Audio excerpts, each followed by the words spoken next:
Three sisters with stories to tell.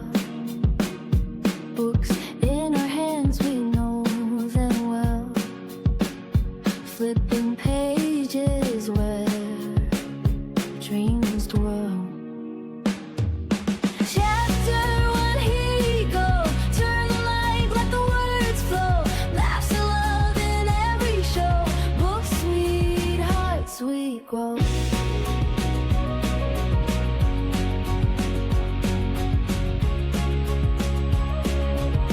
So I could snack on them. It's too late now. Oakley dokley. All right. Is your echo better? Not really. But you're connected, so. It seems the connection is better, which is what I really cared about, so. You ready? Let's do this thing. Good. Go lay down. All right, welcome to our first installment of Sister Sessions, which will be a new style of review, I guess. Yeah. So we're going to break Throne of Secrets, which, if you guys have been following along, we did the first book of this series on our regular deep dive 8 episode, and now we're going to try a 3 episode. We read the first half of this book, and we have an outline we're going to attempt to follow. We'll see how it goes on a more general overview than chapter by chapter that we've been doing. Yes. Yeah, that's great. We loved the world building and the characters in the first book, so we've been excited to read it and nervous that we weren't going to like it as much because it didn't have our same characters in it. So I'm interested to see how it goes. Yes. All right. So I think we'll just dive right in. And let me pull the outline. Sister Sessions. We do need to add that to the jingle list. All right. So starting with the vibe check. So this one is definitely different than the first. Yes. To me, I'm like, besides the fact that they are whatever it's not like a new they are not new to each other, which is very much how it was with Indy and Camilla. They'd never interacted before. She doesn't know who he is. It's very secretive. He doesn't know who she is. This is like they know each other, and it's not a good thing. I meant more the book, not the plot. More, more that, like, the book is completely different than the first. Like, besides the fact they're following a different brother, nothing else is really the same. It's not. Yeah, we're learning not about the writing. The magic. Yeah, not any. Yeah, we're on the same timeline. It's not too far after the first book. I think he mentions that they'd been married for like a year or less, something like that. Right. I think they're still engaged. Like a month ago. They just had their wedding a month ago. Okay. And I feel like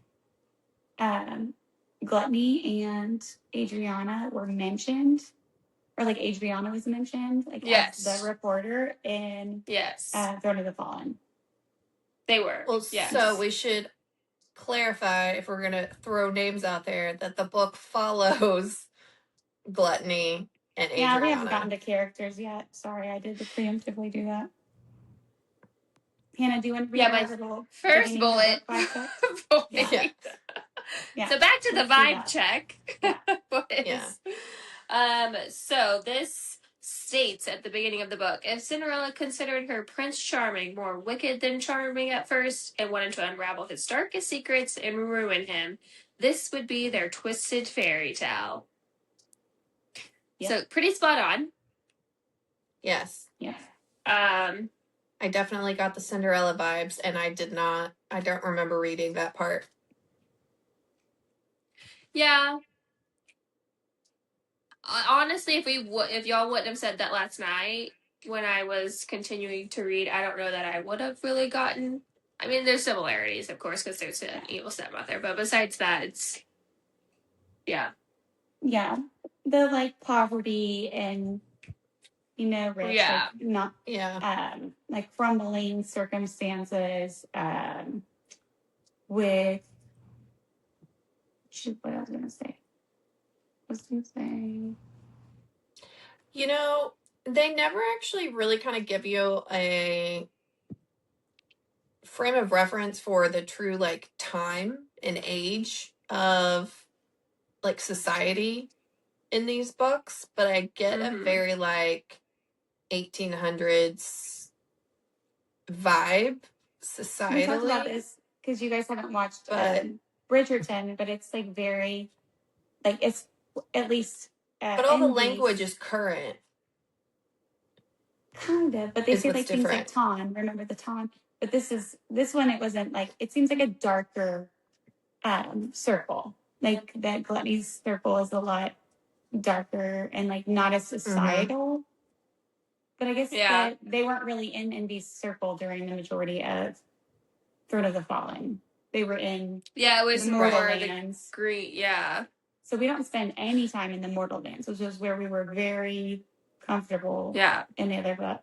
So that's a different vibe altogether. Like we don't have humans just bebopping around trying to stay alive. We have demons. Yeah. It's all demons. Yeah. And I feel like there wasn't any world building really. Like it's really not about the world. It's about the history of the two main characters that we have really. Yeah. Right. She laid the foundation for the world building in the first book. And so you don't know if you don't read it. But you could read this without reading it. You just would be a little like, who's that person? And what does this even look like? What are the circles? The circles of hell, essentially. Which I did appreciate that we didn't spend a lot of time recovering what we already knew. Right. But she really didn't put any. Yeah, like I feel like normally authors will throw in like a line or two of references. Yeah. Where she does that a little bit in reference to the brothers, but never the worlds or the society norms or any of that. When we get to new places, so there are a couple of places we visit that aren't like the normal, setting. She does describe those a little bit more. Yeah. And but definitely, Good. Yeah. No, I don't. I was gonna say he kind of goes into his siblings a little bit. But not a lot when he's always talking about this brother is there, this brother is there. Right. Yeah, I definitely think if you didn't read the first one, you miss out on a lot of that. Where like we're not necessarily missing it because we did read the first one. Yeah, and she's keeping us on our toes. Like there's mystery. There's like tension. I like the vibe of this book. It's been a very good read so far. I definitely like it as well. Just I feel like typically, obviously, when we're reading series, they're set up similarly. We're talking about things in similar ways. Where it's these two really are standalone in my mind. Like how she even wrote the thing she focused on. It's just very completely different. Which I don't dislike, but it was not what I expected. Right. And Hannah was very much like, wait a second. The next book is not about these characters. Yeah. I don't know about that. I'm still missing them. I wish she would write more into that. But I was hoping we would get like a visit or something. Maybe we do in the second half. Hopefully. I like what you have written into that expectations versus reality, Hannah. And looking at it, but I didn't like you didn't go over the second, like the two bullets at the second and third one. Yeah, so the romance feels like a chess match, not a spark. So that was also different. So, and I don't know if we're going too far into maybe the later points, but because she's really writing from the perspective of the history of our two leads. But we have no idea what the history is. Exactly. And still through halfway, we get little hints and a little bit further and a little bit further, but we don't really quite know what the heck happened or anything except that they don't like each other. Yeah. More coming from her side than his. Yeah, there's not like this secret longing that they're indicating at the beginning of the book. Like, it's like we are mortal enemies. She's a nuisance. He's a rake. But if you guys remember that in the other book, they said that rakes make the best husband. Or what did she say? Converted rakes or rehabilitated rakes make the best husbands? Catherine. Remember that? Yeah. So I mean, that's kind of foreshadowing. You know what I'm hoping is going to be foreshadowing. Yeah. Because Envy did not disappoint. No, so we'll see for sure. The only other thing I added was secrets first, feelings later, which is pretty standard, I think, across the board, which we did get that in the first book as well, where they're both very secretive. They're both trying to get their agendas accomplished without being forthcoming to the other. Yeah, I guess I just mean more the secret of what the heck happened. Yeah, right. It's more like, why does she have such a hatred for him? Yeah, that is definitely.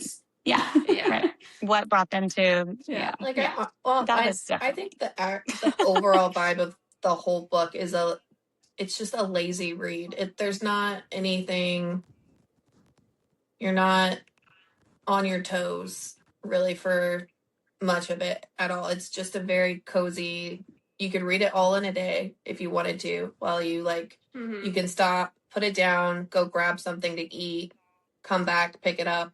And it's not like, if I don't read this next chapter, oh my God, angst is building.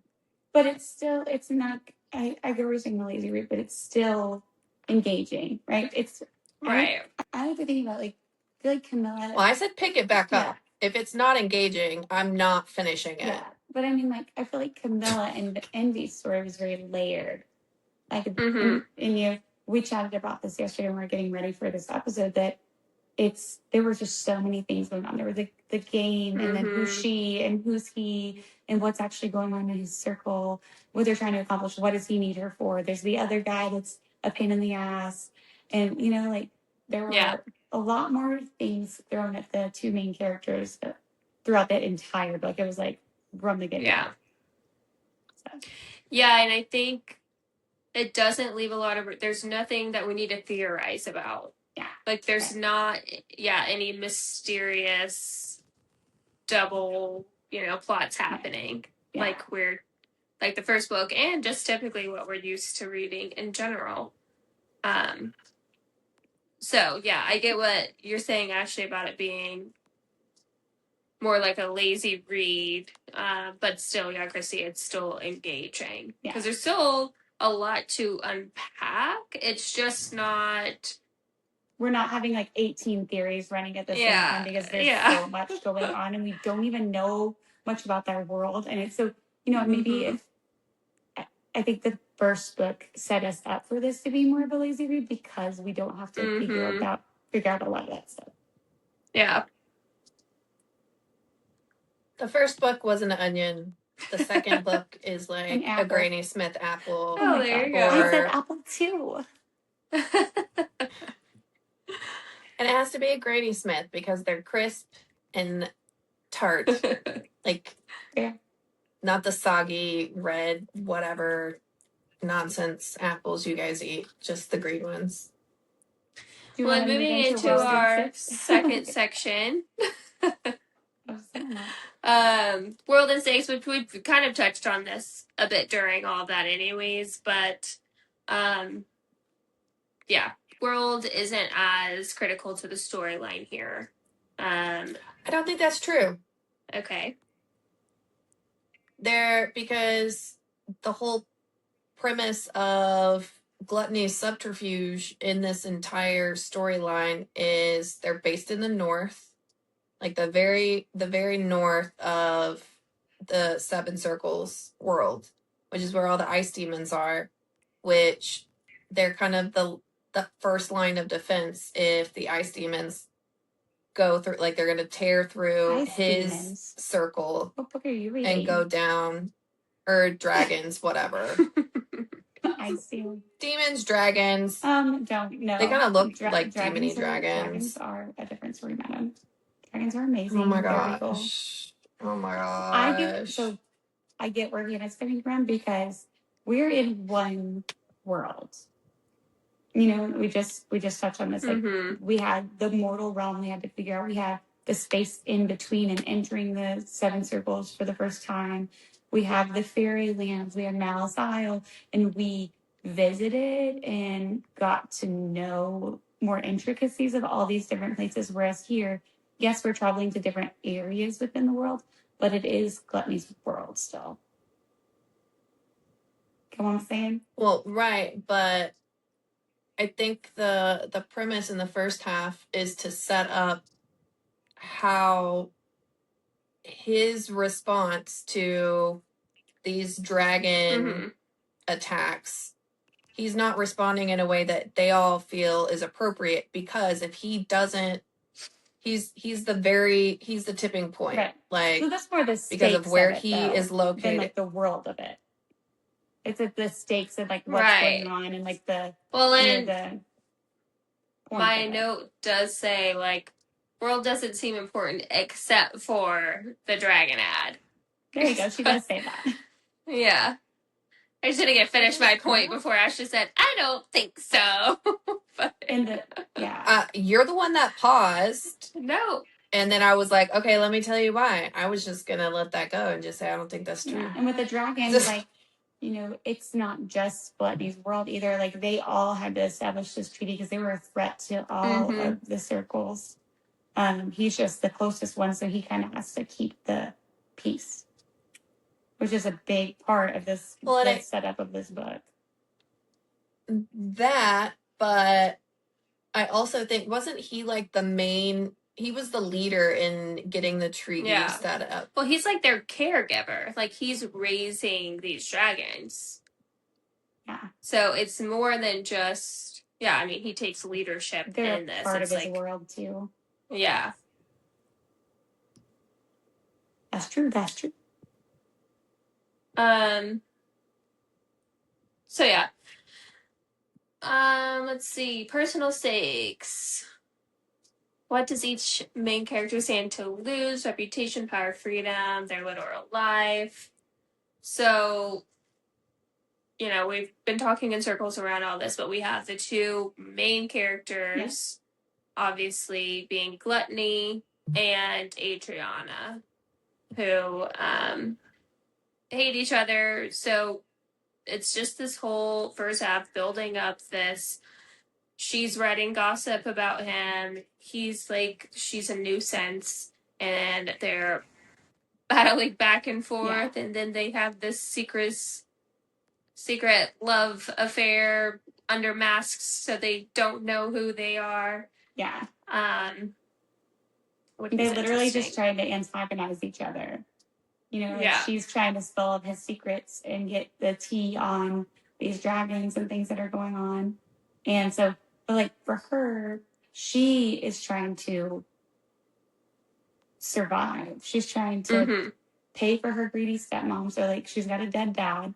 She has an evil stepmom, as you said, and a little sister. And she, like in this world, it's not just like food and drink, like typical things you think gluttony is associated with. It's thrill seeking and adventure seeking and like just all things life that give you that adrenaline. And, you know, with her stepmom being a junkie for that, she uses all their money. So she's supporting this bitch. And like whatever happened with her and Gluttony is obviously it derails her. Because she has this vendetta again, so she's trying to she's trying to succeed as a columnist and actually make her. She wants to tell better stories than what she is. Like she doesn't want to just follow him around and talk about how much sex he's having. She wants to break important stories that matter. So, she has the moral right? She's like, wants to take care of all the poor and looks down on him because he has all these riches and doesn't do that. And her whole vendetta seems obvious. Like, we get a little bit this first half. It's very about like her pride and ego. Like, she was clearly embarrassed by something that's affected her. So she's really, I guess that's like her, what she stands to lose, where she has this big wall up with him and she's really not willing at all. And she doesn't care who knows that she hates him. She is just out in the streets saying she hates their king, essentially, which is, when you think of it that way, is quite crazy. Because everybody just like lets her do it. And she's the only one in their whole kingdom that has a negative feeling towards him. Yeah.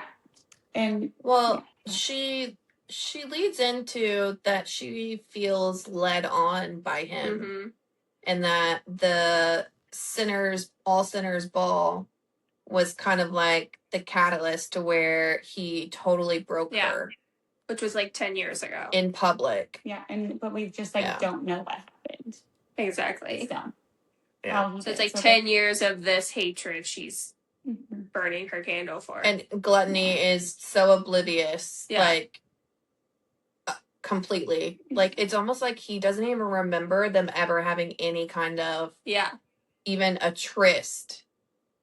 And wrath and lust are the only two that kind of bring up, like, oh, well, I'm, after the all sinners, but I'm not surprised. And he kind of cuts them off. I thought it was envy. Yeah, it was. Maybe envy it was. And lust. Yeah. So when they were traipsing through, and all the brothers think that they're going to get married. Yeah, but they have these like little other. side conversations about this. So like, I feel like somebody remembers something that they shouldn't, or like a part of something, like something happened and like, I don't know, like different versions of it exist. At this point, like when you're reading, it's like they obviously have different opinions on why they hate each other. And then you have other people that have their viewpoints on it. And so what does it mean? And then like you have Gluttony, his stakes are like, just like with envy, he needs to fuel his sin so that his circle stands. So that's a huge stake. The dragons are a huge stake in him making sure that's not a threat, and he protects his people, doesn't let there be widespread panic about it. And then like the stake of his reputation and all of it. So those, like, I would say those are his personal stakes. And he's responsible for everybody's lives in his kingdom. Exactly. And we do start to see a little bit into that at the end of this first half, where he's starting, like we saw with envy, there's this facade that they have, and then there's the person actually underneath, which is typically opposite of the persona. So yeah, he definitely has a lot going on, I would say, as far as his stakes. So I have a theory that kind of ties into this part of the conversation, even though we're not to the theories part yet, but I feel like it's appropriate for what we just talked about.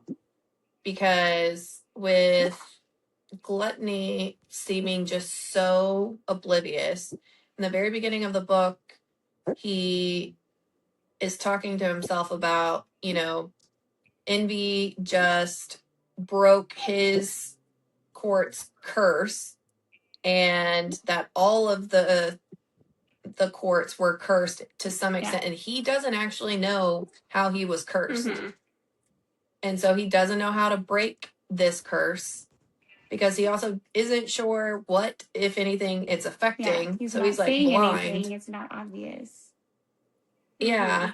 But he can tell to some extent his people are being affected to some extent by this mysterious curse, but he doesn't really talk about in too much detail, like how they're being affected. But I almost think that like part of whatever the curse is why he can't really remember the importance of whatever happened with them. Like, I think the curse has an even more personal stake than it did with Envy. I don't know if it was like a memory wipe necessarily, like you're doomed to like never be in love or something like lose that. someone you love or whatever. Like, yeah, something to that extent. Or if it's more of just a blight, right? Like, so anytime you find some kind of happiness, like, I'm gonna take that away because it's all from that witch, Circe, and the demon marrying her daughter, Circe, and I don't remember the daughter's name. No, I mean that's because he did mention points. a feather at the All Centers. Okay, you're getting it. You're getting it wasn't too him. much. It was someone else. Pause. Let me just wrap this. World and Stakes. Actually, I wasn't trying to be rude to you. I just put a pin in it because, like, I have points for us to talk about that for sure. After we go, because like we can understand the characters a little bit more and how they fit together. Yeah, we're good. But they're obviously get pushed together a lot. For how much they hate each other, it's like constant interactions, and it's not. There's no way the circle is that small. So yeah, wrapping up World and Stakes so we can actually get into this. The stakes definitely feel more personal and political than super explosive right now. Obviously, we're at the halfway mark, so more is going to start unfolding. But things are still pretty calm. And you have to, like, is it a looming threat or simmering? And I would say it's like boiling. I don't think, it's like more than simmering. We know there's a threat by the end of this section. We know what it is to like the greater good, like what the threat is, but it hasn't been like catastrophic. Yeah. All right, so let's move into characters. I don't think we probably need to hit all of these. Let's just I kind of like introduced people as like I went through, and if you guys want to like touch on who they are, we can. But like, so we've talked about Prince Gluttony. He's Axton. I think that's kind of like they call Envy. They all have like their real name and then like a nickname they call each other. They don't really call him Gluttony. To Axton or Gabriel or Gabrielis. We see his brother Wrath. We see envy, lust, pride, greed, and sloth. There's a situation where they're all together, but pride didn't show up. So I have a feeling. I don't know if the next book is about pride. I don't remember looking, but I have a feeling. Sloth. Okay, shoot. That's the one I'm excited about. Okay. And then so you have some of the characters that are with Axton when they have their first conflicts. Jackson, Rose, and Felix. He has this like hunter's guild, and they're part of it. It's one of the biggest things that feeds his shit. We have dragons. Sylvanus, Aloysius. Those are the only dragon names I have. Adriana St. Lucent, our female main character. Her bestie, Riley. Sister Eden. Evil stepmother, freeloader, Sophie.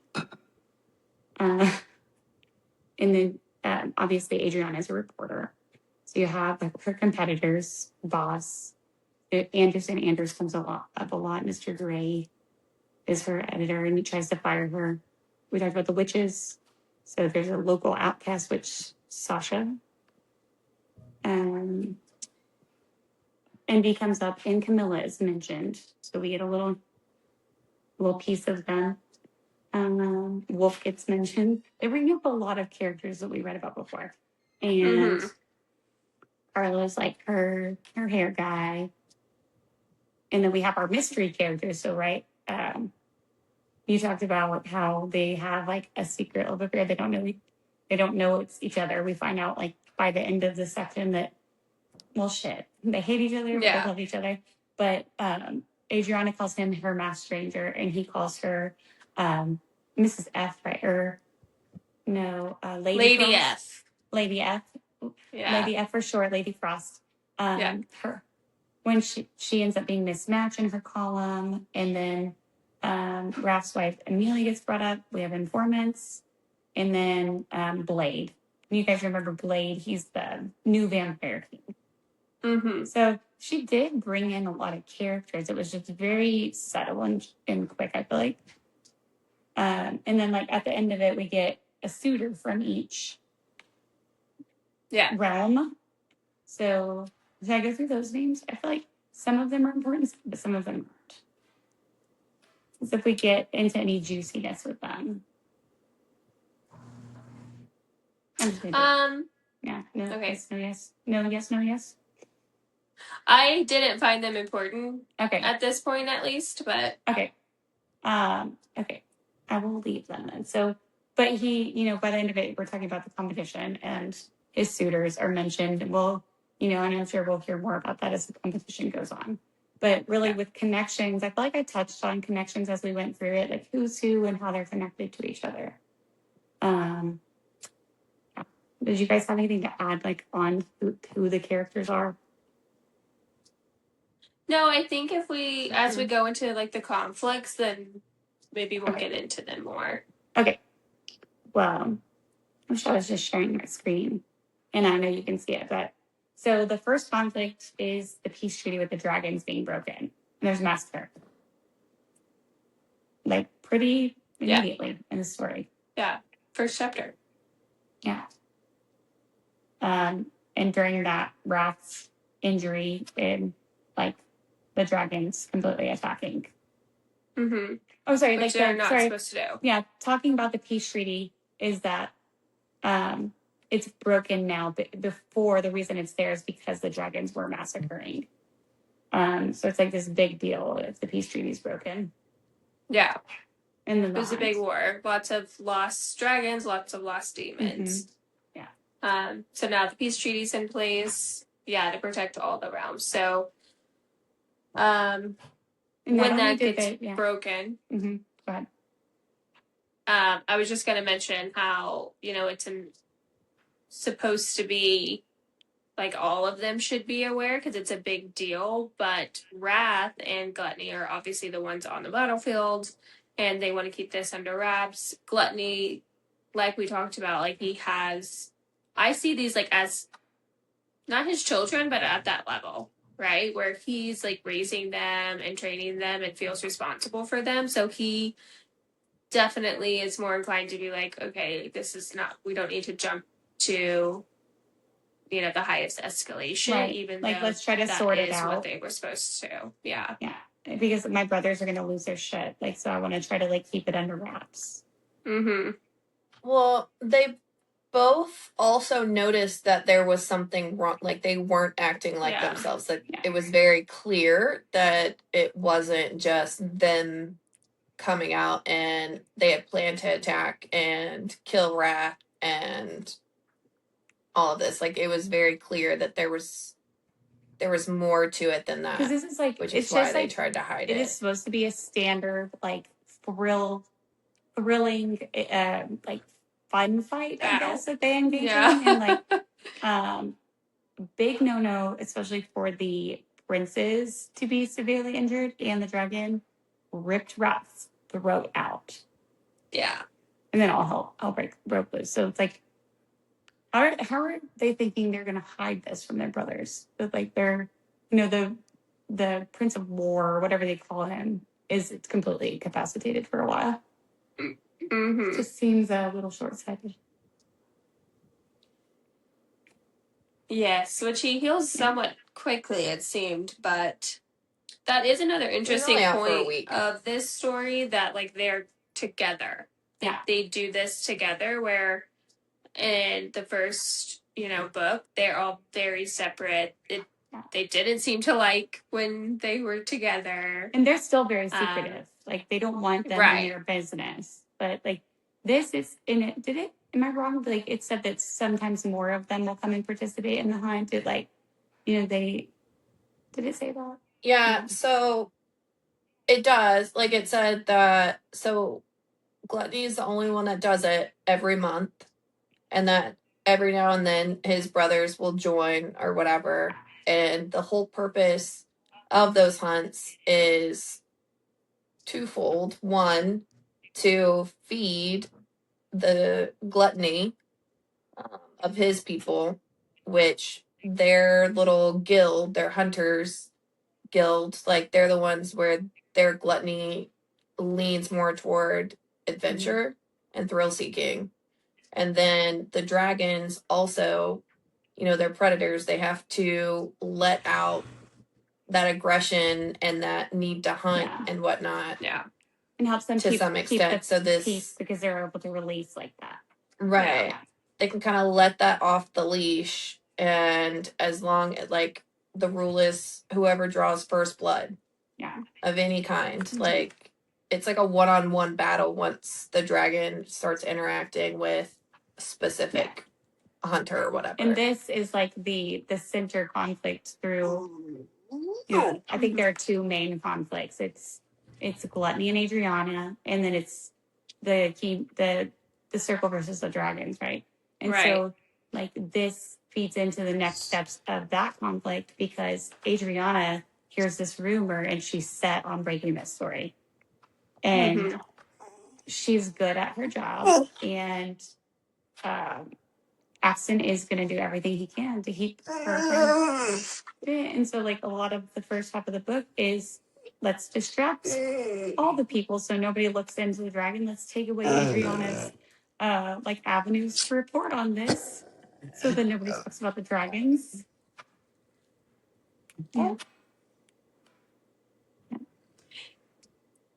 Yeah, sorry, Sebastian was speaking. No, you're okay.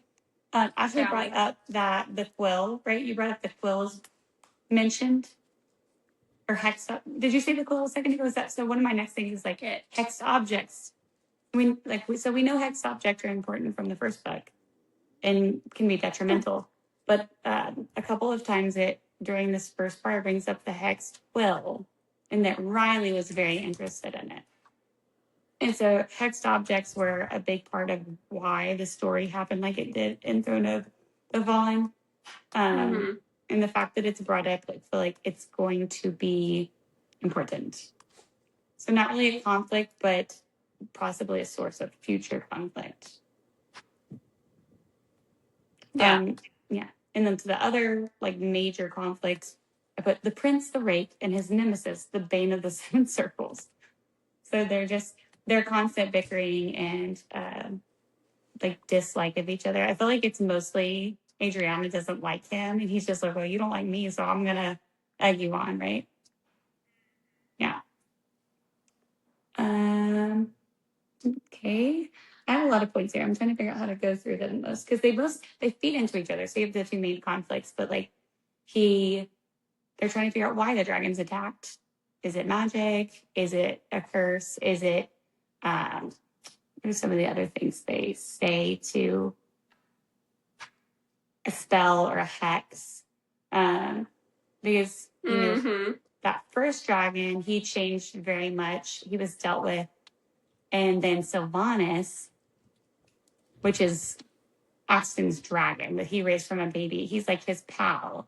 He talks to him in secret magic ways, and it's like, what's going on? They handled it, but then he is under whatever curse spell and attacks as well. So they have him contained and are trying to figure out what's wrong with him.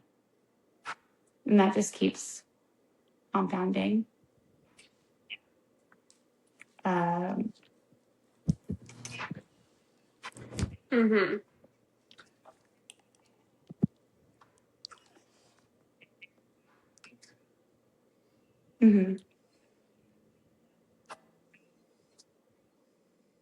Yeah, so no, but I mean, we're not really doing it in order. So it's like relevant things that happen, right?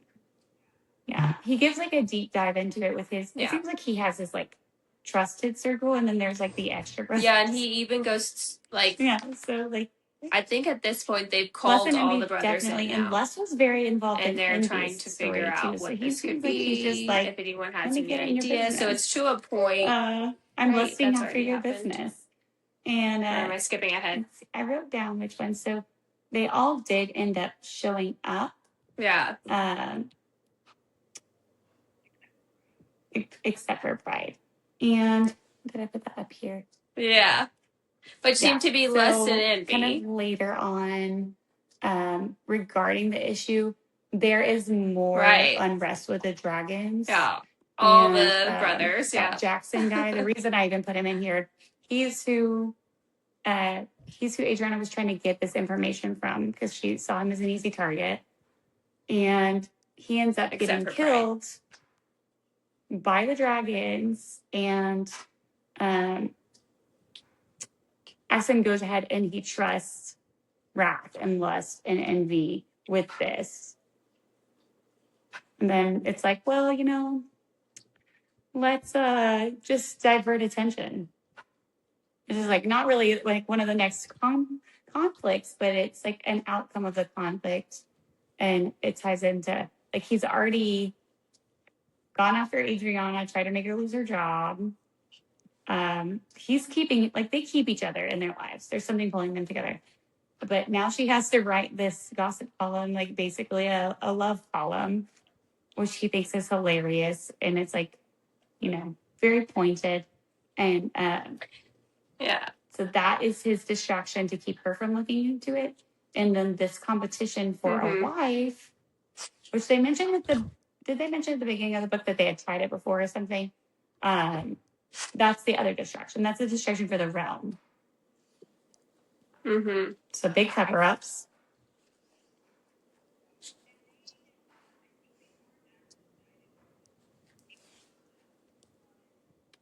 Yeah. No, that was very early.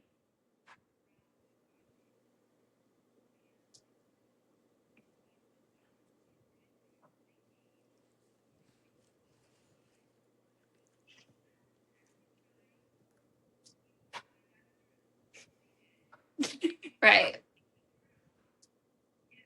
And they did that, I think, before Jackson died. It was because Adriana she knew. She had somehow found out that Wrath had gotten injured. And that's how envy and lust got entered into it. And Adriana's, the distraction of Adriana what's going on? This column, was this match, everything's fine.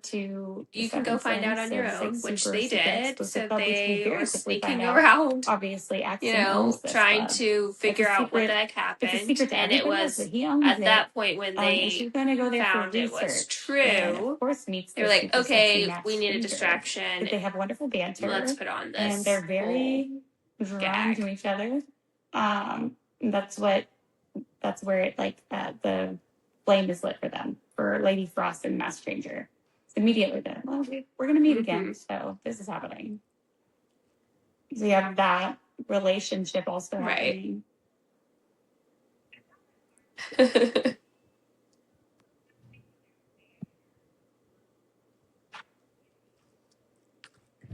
For her. Well, she was just... She did not want it to be him. An exceptional league of denial.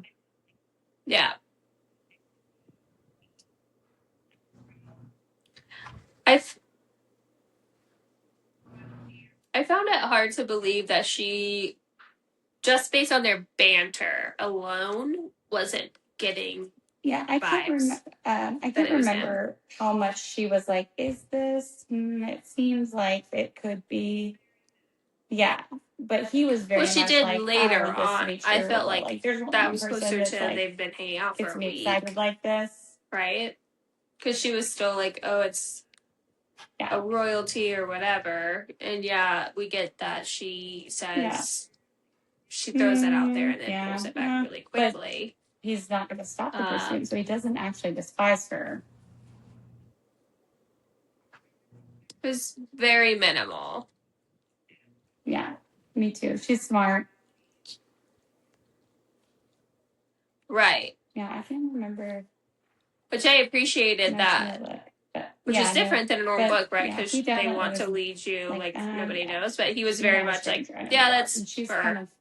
She's not as aware. Yeah.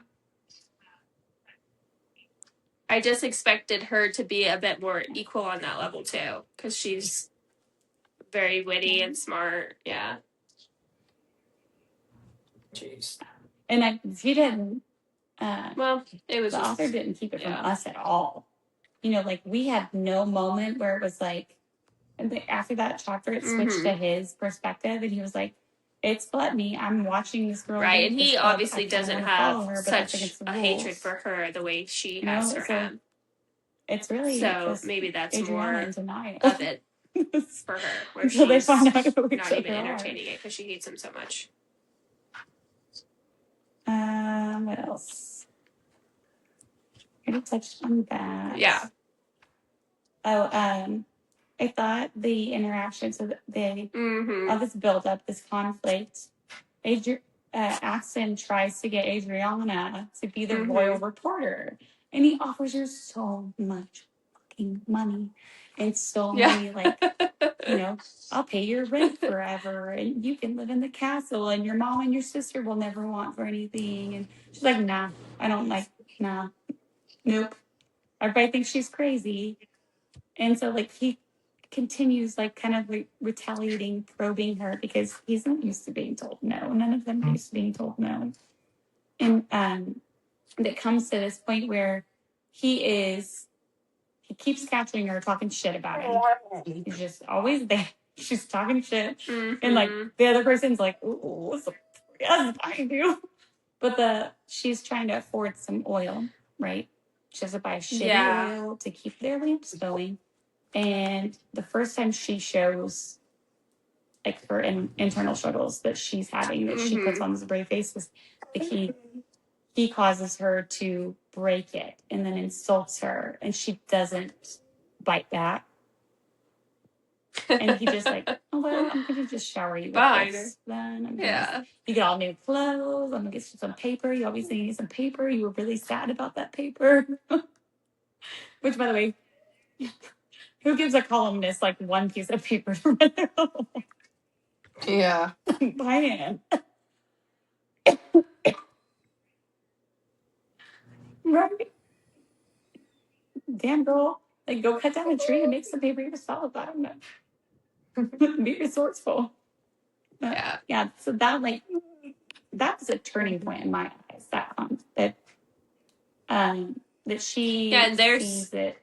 Obviously, she's like, well, he has his own prerogative for why he's doing this. I know. She's so worried. She's like, I'm not going to be able to write for 2 weeks to make a living. I'm like, they're not giving you their own paper? Yeah. Yeah. And her little sister is like, swoon. Yeah. Look at all these wonderful things. He's so wonderful. We have these clothes and paper, and we have food. Oh, he's just the best. And so, yeah, she's going to be in a competition, right? It's like, this competition is announced, and they're taking entries. Right. She gets vulnerable and runs away so he doesn't see her cry.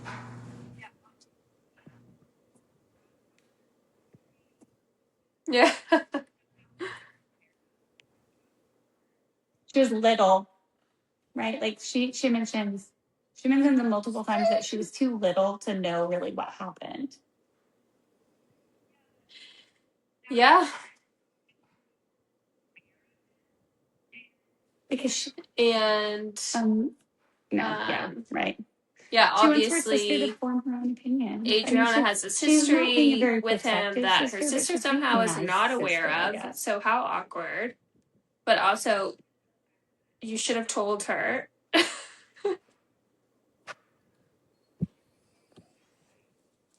Yeah, but now she's entering this competition to marry him, and you're not going to share. Mommy, so gross. That's like, let us benefit from this bitch. Don't get in our way. You know? Yeah.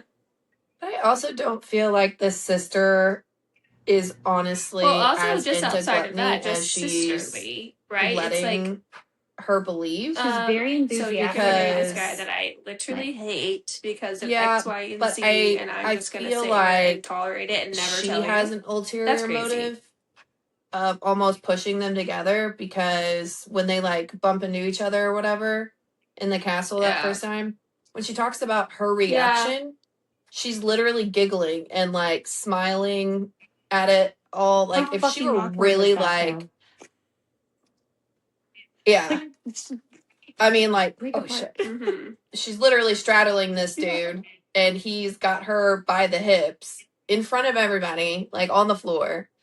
And I feel like if the little sister is honestly like, yeah, this could be my chance, like, oh, and I'm totally swooning for him. Like, I don't think having like a super just jovial response to something like that would be really, there would be some kind of hint of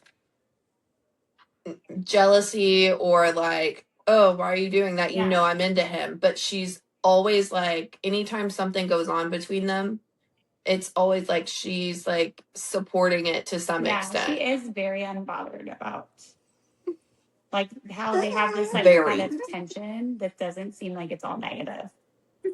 And Eden obviously does get in the competition because Sophie interfered.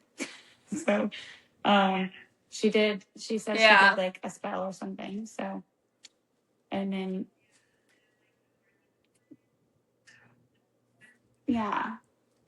like what are your powers, man?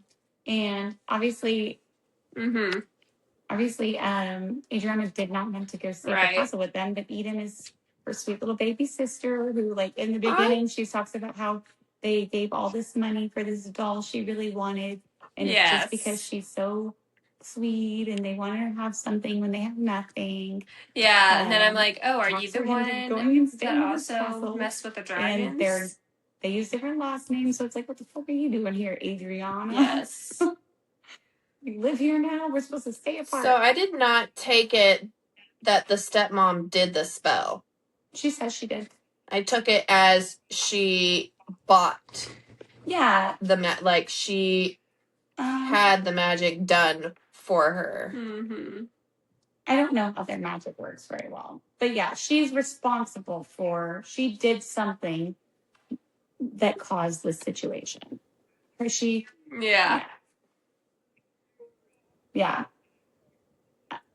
it was an interference. Yeah. Past interference. Oh, yeah. They're looking for... Same. I don't think he... Yeah. It seems like... No, I see Eden. And we are not sure. There was no other... It was a very brief comment. Like, I took care of it, basically. Yeah, she seems like sheltered. Well, he brought up that he knew she was on her way to the castle. Like, he set up their bump. Like, them running into each other. Interesting that Gluttony did not know that they were sisters either, though. You need a pause. Oh, goodness. He was not expecting to see her. Okay, cool. I'm gonna grab my cookies. I haven't eaten yet. I'm just getting the blanket that's right in front of me. I'm cold.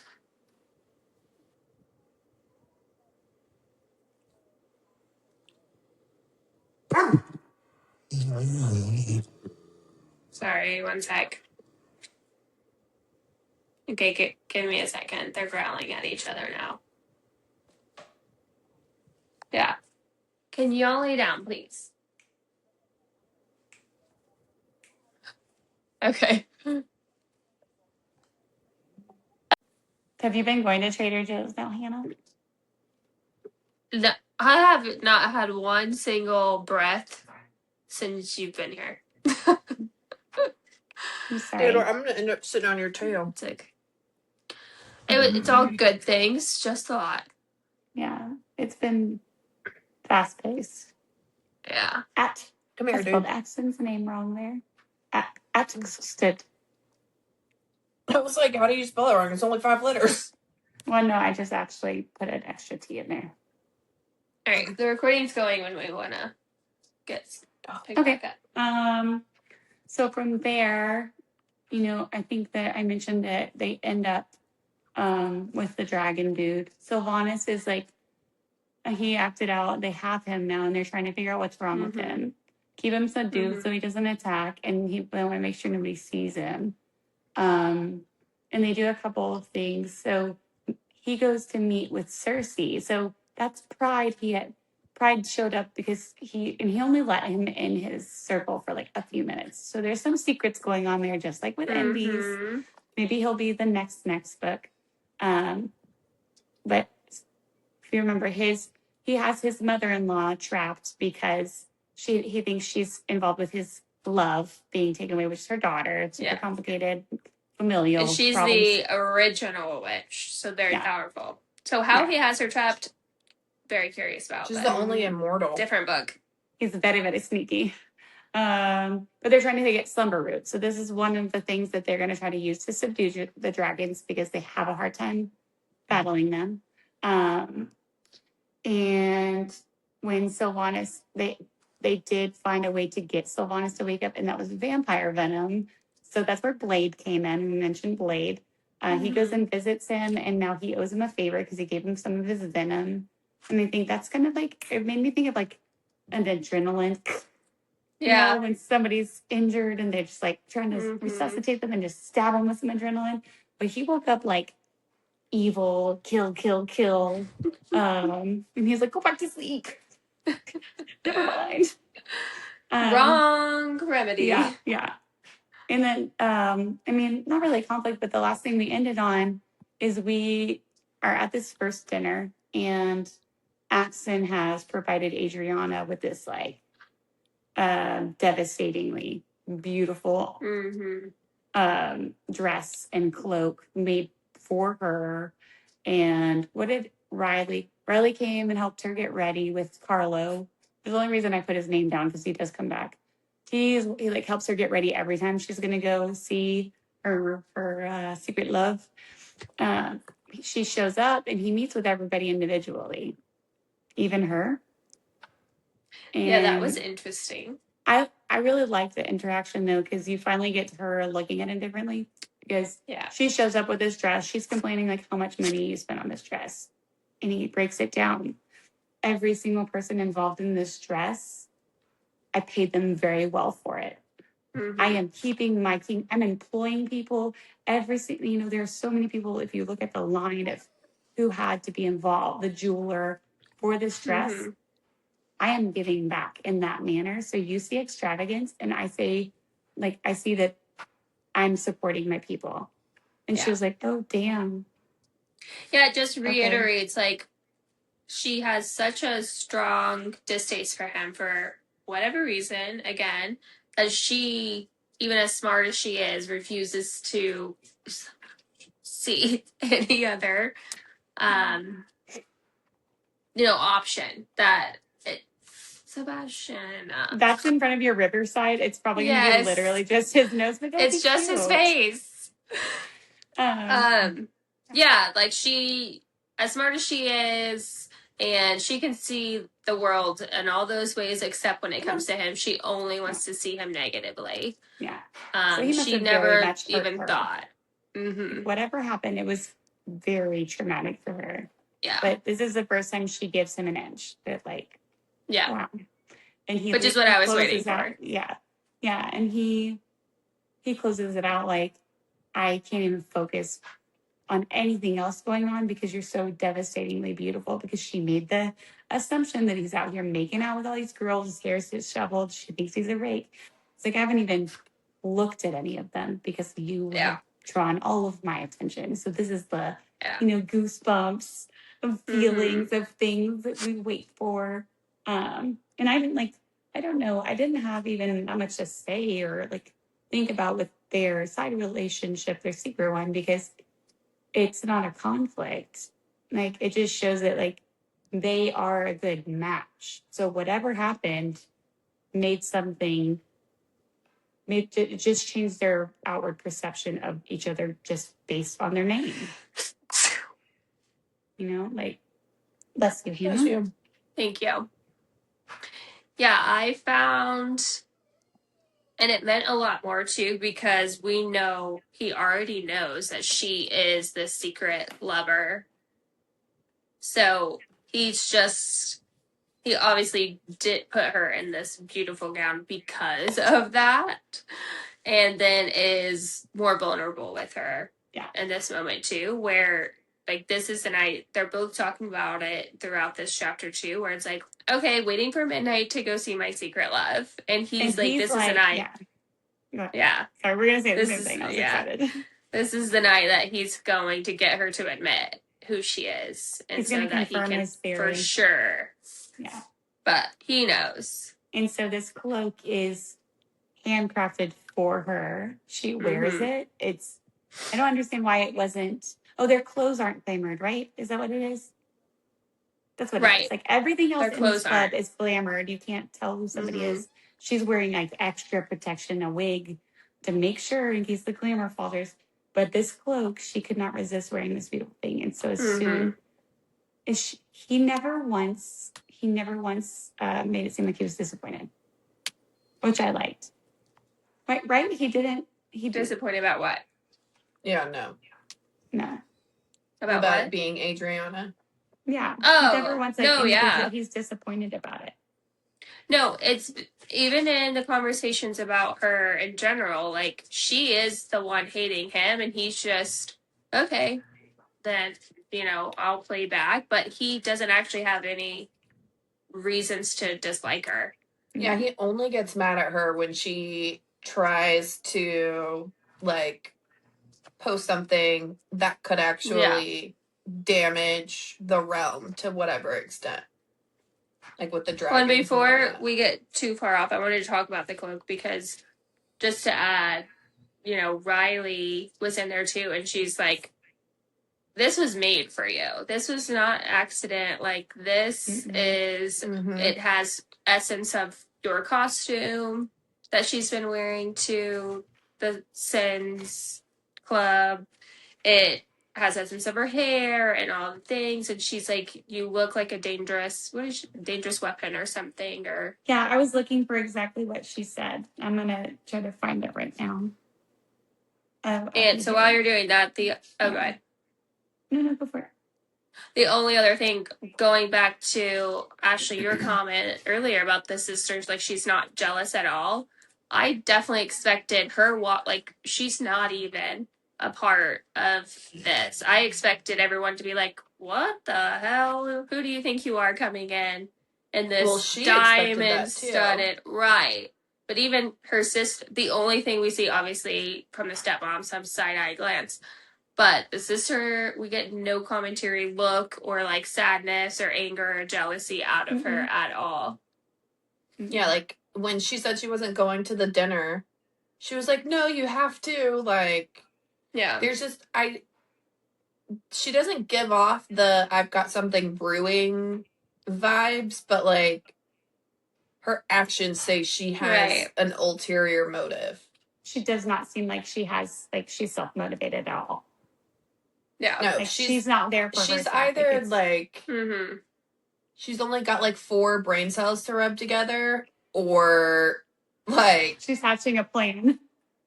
Yeah, it's one or the other. Like you can't be that naive and that just like happy-go-lucky when you see somebody like actively wanting what you're going after. Yeah.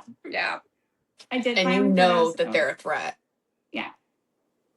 I did find what we were looking for, and I think it's also important because it gives us a little bit more about where they faltered 10 years ago. So basically, she just like Riley tells her he's going to regret not making her his, and she says it was 10 years ago. I'm sure he's relieved as I am.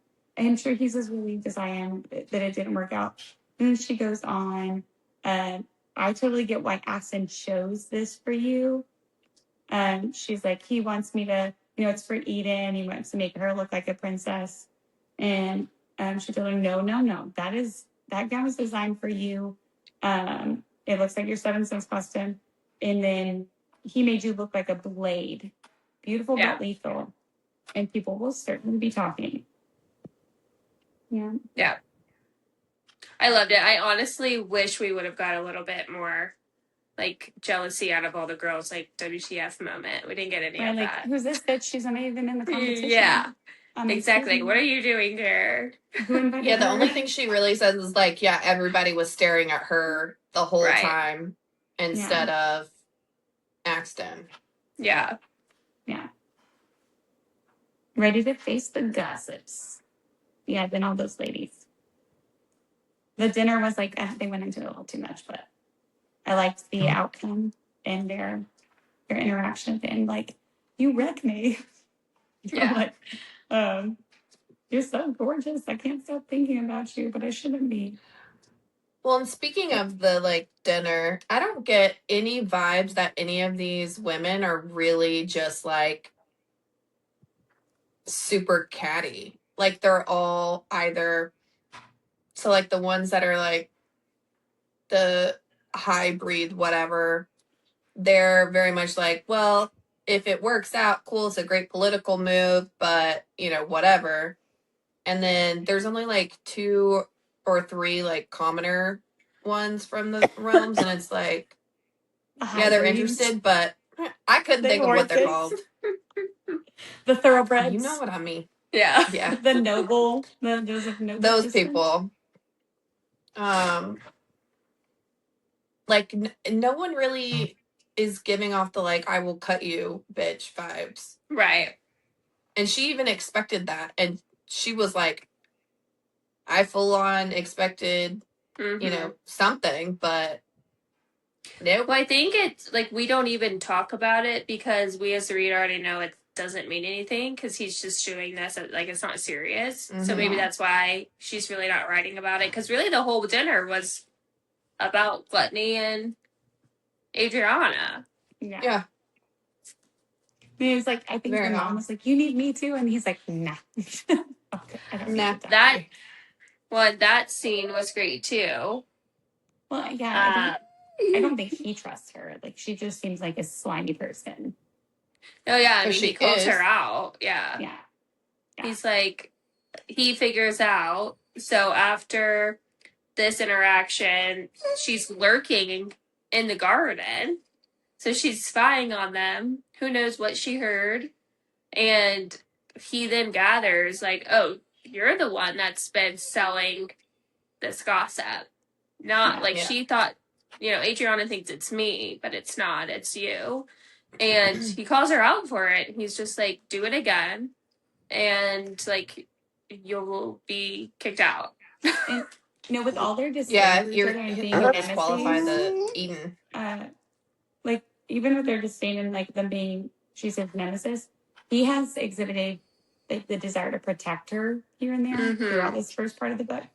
The first one with, like, when Jackson was talking about how he was touching her and she was a bad player, he's like, you touched her without her permission? Like, do it again or not. Yeah. Yeah. You know? And then with the mom,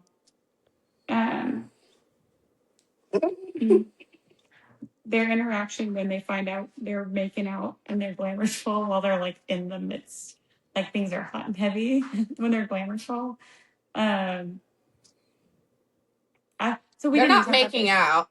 That is not what was happening. Did I say making out? I said they were hot and heavy.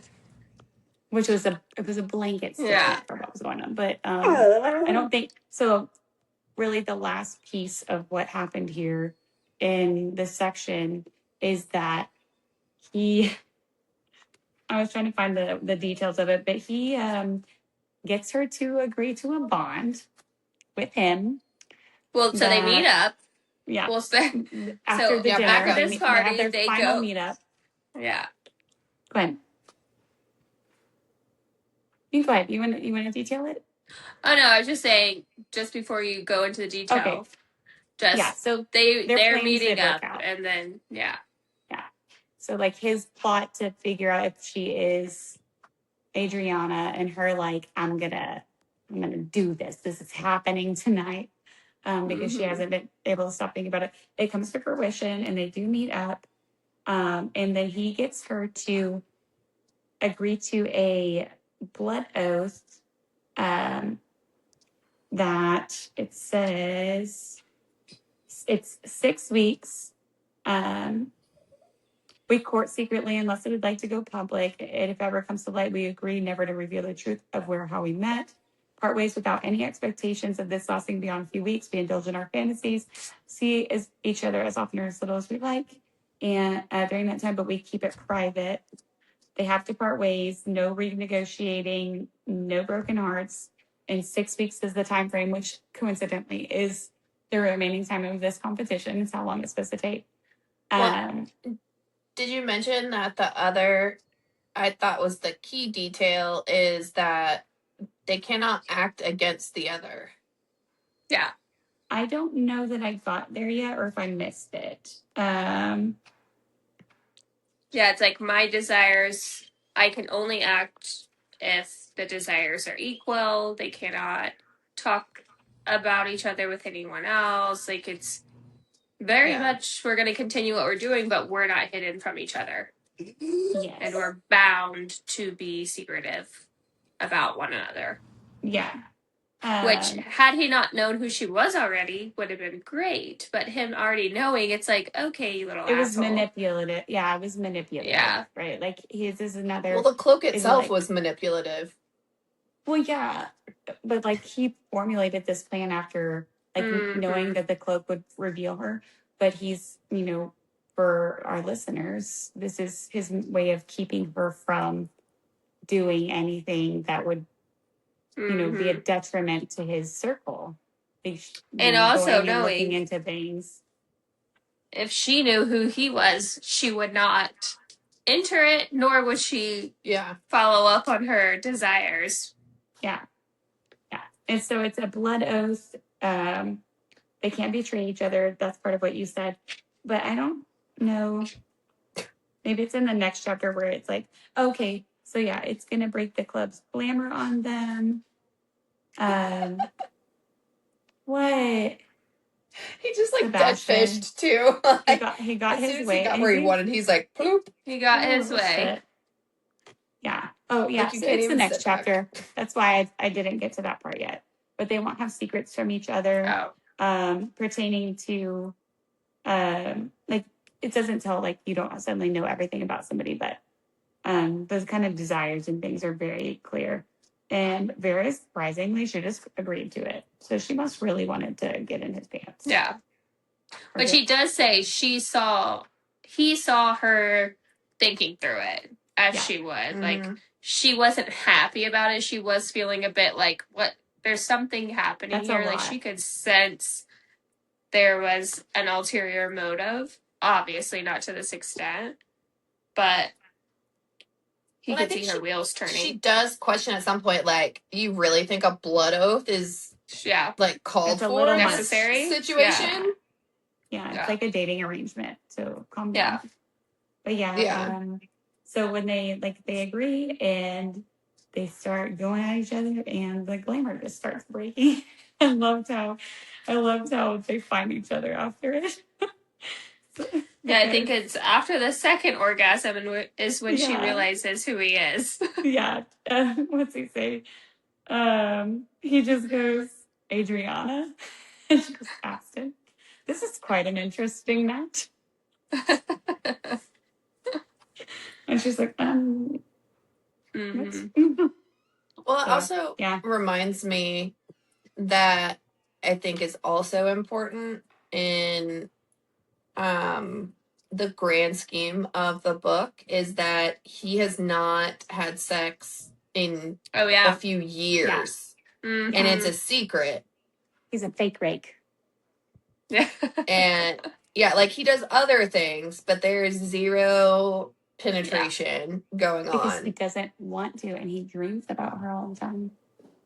Mm-hmm. Yeah, he has no desire to fornicate officially. Yeah, he has a hard time getting it up. He only has eyes for her, his nemesis. Mm-hmm. Guys, ED is real, whether you know the reason or it's all your subconscious. So that was really interesting. I was going to add it. Oh, go.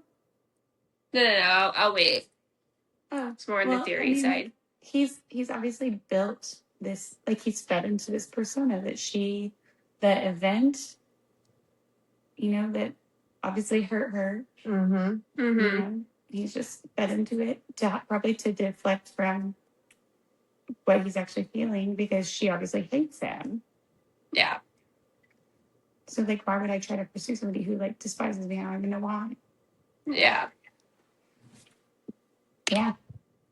But I think like the last thing to really wrap the end of it is, you know, she then starts realize. So she realizes it's him, and then she slowly starts deducing, wait a second, you knew it was me before you did this. So she's obviously like, what the hell? And that's when she's like backing up and falls off the roof, and that's where we ended. God damn it. And like, so it's funny because like they had this little like he was piquing her fantasies, and she's a little baby, and like he's like, I want to bend you over the side of the roof, and it's kind of ironic that she fell off. She falls off, yeah. With her skirt above her, like in no panties, so she's basically falling nude, bare ass, flashing her vagina. You went ass, I went vagina. And there are people directly below them. Yeah. So we got the dragon conflict. We've got their like, now they're in this situation. Mm-hmm. Let's see what happens. So yeah. Yeah, prediction wise. Now I'm forgetting. Ashley, what was your prediction earlier? I was gonna add on to it. It was about, I just had it. Well, which part? Well, the overall. You talk about Eden. The curse? You're talking about the curse? Maybe. And I just had the thought. The person bringing up that there was this woman there that she couldn't remember any of her details, but she could remember, the only thing she could remember about her was the feather. Mm-hmm. And the plumage. Oh, which yeah. was how the first book even started, was when Envy got the feather. Yeah, so on some level, we know he doesn't know. Because we get this in this first section, right?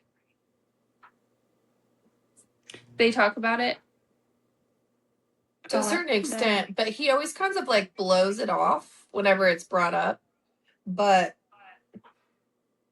it's very clear that like he doesn't know that there was an issue between them.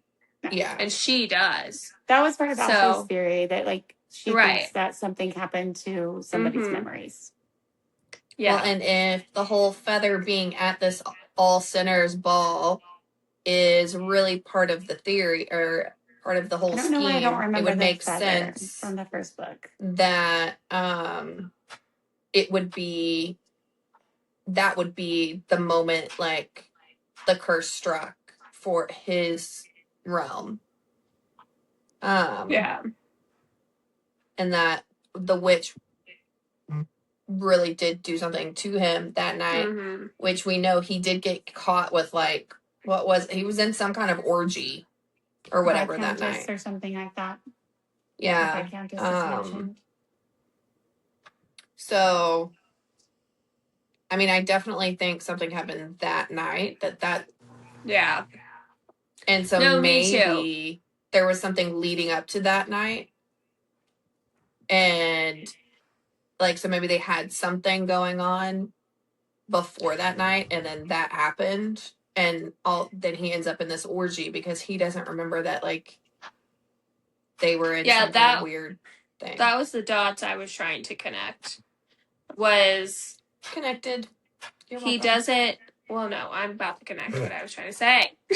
Better connect the dots, Ashley. Are you fucking kidding me?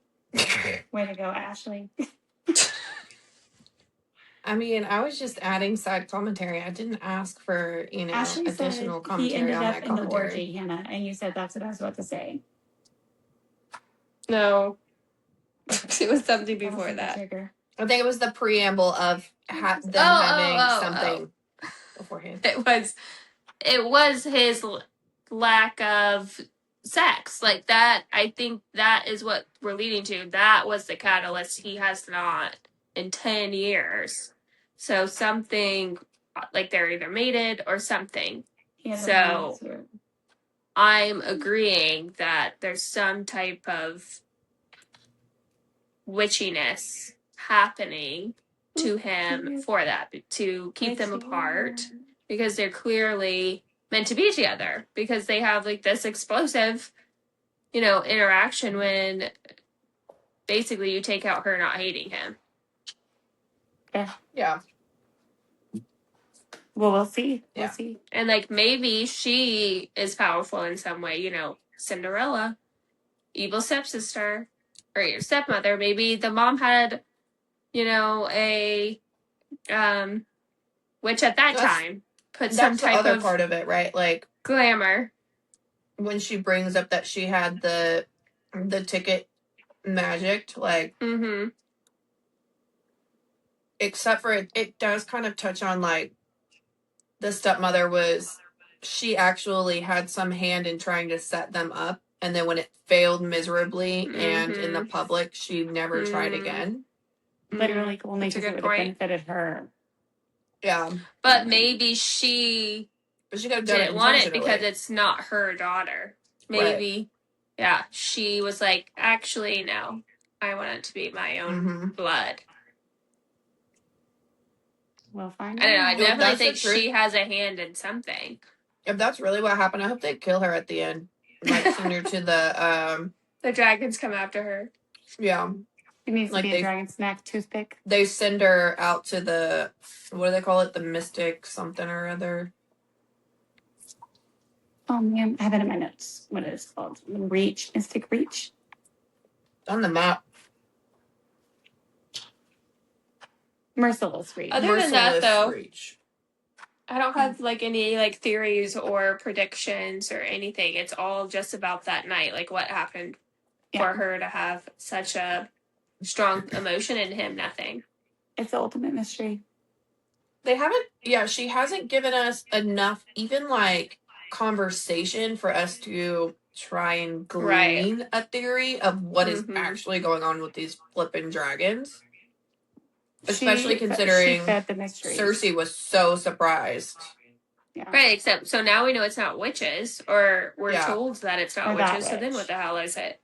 That witch. Well, there are like you have the witch that helps Axton, and she's an outcast. So right, but Axton is like he has eliminated all witches because of it. As soon as he realized she wasn't involved. Yeah, that's true. Yeah. Okay. So then who does that leave? And such a strong, I mean, I'm going to imagine it takes a strong amount of power to do something to a dragon. They're big old beasts. Or they're feeding it something, maybe. I don't know. Did you guys think of anything like when it did bring up the hexed objects a couple of times? Like it was like towards the dragons. It brought up Riley and the hexed objects. I will say a couple of times that I did. I have like a little bit of a gut feeling that Riley may not be as best of a friend as she thinks, because their little weird awkwardness in the tiff after she wrote that article. Yeah. She wrote a shitty article about her, like that she's like having a secret love affair. Yeah, it was just like not very friendly. I guess I believed it's better her than somebody else. I believe that is a very convenient feeling, because there's no reason why, if I was gonna write an article like that about one of you, do you think like I'm not gonna be like, look, I'm writing this because better me than them, but just FYI, this is about to drop. The surprise of it all was crazy. And this is the digital age. He would be lucky if my sister was interested in him, and that's not right. Like she did not. I mean, she did still kind of lean a little bit toward Adriana's like feelings toward him. Like she didn't go balls to the wall one way or the other, but she did kind of lean a little bit more in her favor, but not nearly enough that it would have been appropriate for such a close friend or whatever. Mm-hmm. Especially because she knows like everything that happened. She's more of a straightforward reporter, whereas Adriana is like more, she brings in a lot of her feelings and opinions into her articles. And so, like, you know, Riley wrote it from a neutral point. Mm-hmm. If you're, you know, like, it didn't feel neutral to me. Credible, I know, but like that was the point she tried to make as like a credible journalist. She, you know, kept her journalistic integrity as she wrote it. Yes, but we also know that she's deluded in all kinds of things and has the great skill of denial. Like she cannot see what's right in front of her when it emotionally like is about to be super damning. She just is like, nope, ostrich. Ashley, I want to know who are you, because I feel like you formulate very strong opinions about some of these characters, and like you usually really strongly despise at least one person very early on. Who's that person for you in this story so far? I mean, it's pretty on the nose. The stepmom, just like every time I hear anything that closely resembles she's about to be brought up, I'm instantly angry. I just don't like her. Hannah? Yeah, she's really the only villain. You guys are making me think a little bit about Riley. I did not have any of those thoughts. Yeah, I'm way on the whole back foot with Riley right now. Like, I don't despise her. I'm not as strong as you. But you definitely there's something cooking there. Like, it's very... It doesn't. That was too underhanded and sneaky with no forewarning. And I also want to say on that note, how ironic that she's the one that convinced Adriana to go to the 7 circles with her that night. Oh, the sin. And and then she immediately runs off to a like she's not even seen talking to anyone. She's just immediately in a private room. So it's like she had a magic key, like random, because you can't just get in there. I don't know, but I don't know to what extreme she's not a great friend, but she's not a good friend. Yeah, there's some ulterior motive. Yeah. I like that's something to ponder. Yeah. Yeah, like I said, other than that on my end, I didn't really theorize about hardly anything. Yeah, I think that's what we were trying to do though here. Like you know, just like what's happening and what our conflicts are. Because then, you know, once we read the second half, we can really talk about what transpires and not really predictions, but like our outcomes and what we think about the decision their characters make and all that. Well, and I am looking most forward to like how this is going to play out the competition wise. I feel like the whole first half of this book was setting up the backstory and the premise for how this competition is going to play out, to set them up toward the end. That, I mean, obviously they're going to end up together at the end, but like, how do you navigate that if she's not one of the contestants? Like, yep, that's gonna happen. Yeah. It's very odd. So this episode was called The Setup. The next one is called The Chaos. Yep. So I think it's very fitting so far. And join us for the chaos next time. Yes. Join us. The verdict. And we'll see how this type of setup works. Give us your feedback. Our first sister session. Sister session. Sister session. Tongue twister. Glad I don't have my retainers in.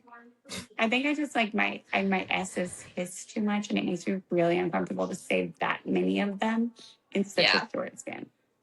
Yeah. Sisters. Yeah. All right. This was great. I love you guys.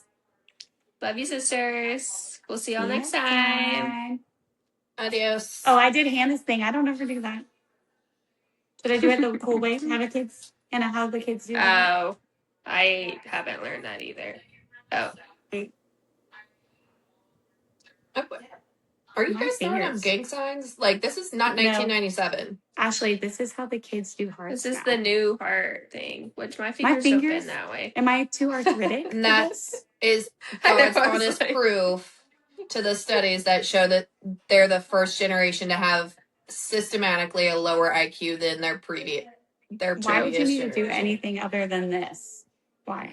I mean, you could do the upside down one, but this one doesn't make sense.